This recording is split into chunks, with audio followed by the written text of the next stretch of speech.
বলো আসসালামু আলাইকুম আন্টিরা।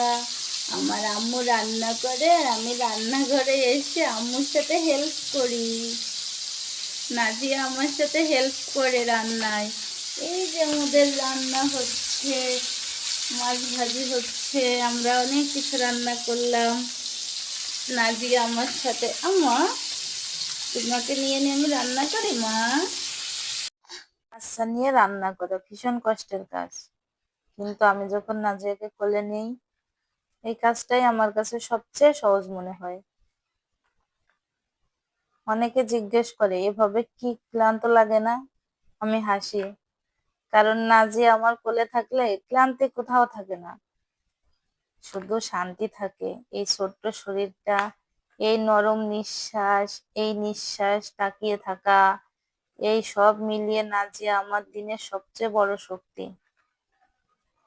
এই খাবার একদিন নাজিয়া নিজ হাতে খাবে।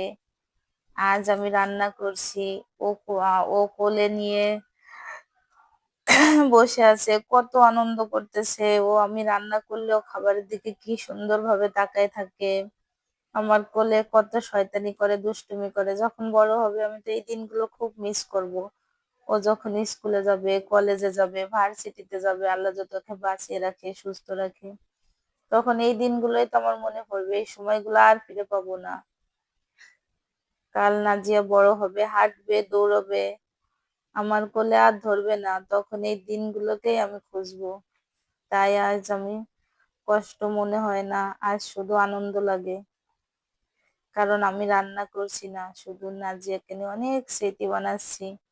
এই সব স্মৃতি আমার কাছে থাকবে। নাজিয়া যখন বড় হবে এই সব স্মৃতিগুলো আমি বসে বসে দেখবো আর ভাববো, নাজিয়া ছোট ছিল, আমি এইভাবে রান্না করতাম, নাজিয়া আমার কোলে থাকতো।